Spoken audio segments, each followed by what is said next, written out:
What if the very thing that you believe makes you a better leader, taking notes, actually makes you a worse listener?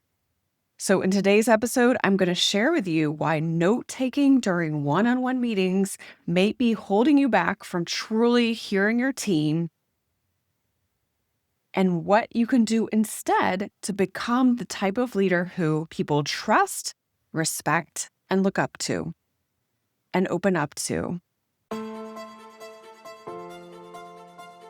Welcome to the Modern Humanitarian and Development Leader podcast, the podcast helping humanitarian and development supervisors make a greater impact by taking control of your time, leading more inclusively, and empowering your team, all the while avoiding stress, burnout, and overwhelm.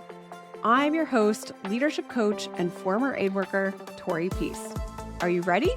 Let's get started.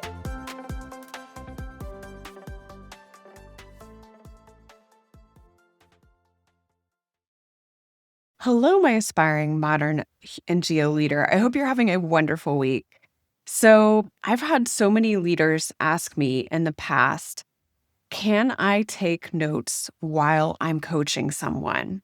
And I actually think this question could be extended to, can I take notes and have a one-on-one meeting? At first, I used to actually think that note taking was harmless, even helpful. But over time, I have realized that it actually pulls us away from being fully present. When we're writing something down, our brain is splitting its attention between capturing and listening, and the quality of our listening and our presence suffers. So, in this episode, you're going to discover why taking notes may lead to poor quality solutions and decision making and how to reverse it, the key qualities that separate good listeners from great leaders, and simple techniques that you can start using today to build trust, empower your team, and improve communication. Let's get started, shall we? Okay, so why does this even matter? Once again, when we are splitting our attention, because it has been proven that multitasking is impossible, we can only really focus on one thing at a time. And that means that when we are doing something like taking notes, we are focused on that and we are missing information the person in front of us may be communicating.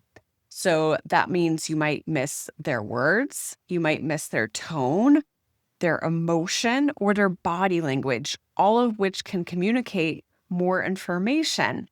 And when we miss these things, this leads us to make lower quality solutions or problem solving because we are missing information. We are not fully understanding the situation like we could be if we were fully concentrated and present. So without full presence, we risk shallow problem solving. And then finally, we erode trust. I don't know about you, but I had a few supervisors who would take notes on their computer or would be on their phone while we were in a one-on-one meeting together. And I always felt like they weren't fully paying attention to me. I would have rather them made eye contact, really focused on me, and then in between the pauses in our conversation, take those opportunities to take notes. It's not that you can never take notes, or I'm saying that all note taking is bad, but I think it's important to realize that when we do choose to take notes, a lot of times, depending on the way that we do it, we may be distracted and actually taking away from the conversation. So great leaders aren't remembered for how detailed their notes were, right?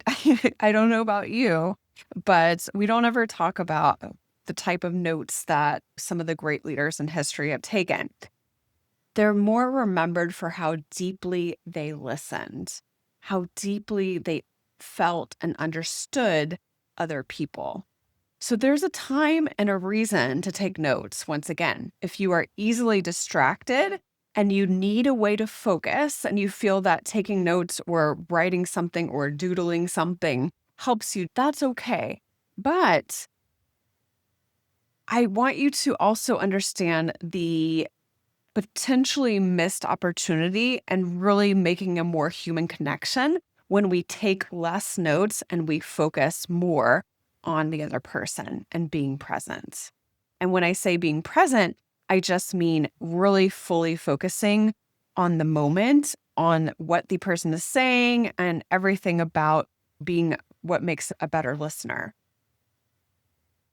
So, what can you do differently? You can stay fully present and maybe just making eye contact. Sometimes people take notes in order to pay attention.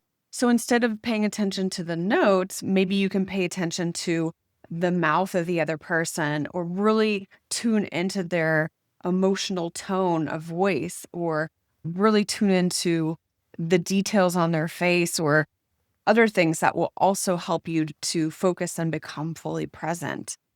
Of course, it helps eye contact, nodding, reflecting back, resisting the urge to have to write everything down. And instead, focus on really connecting and understanding.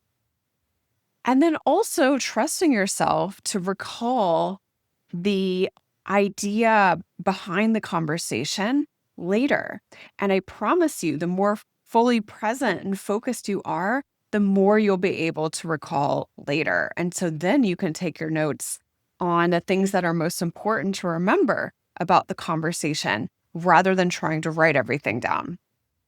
So, here are some practical alternatives that you can use to taking notes.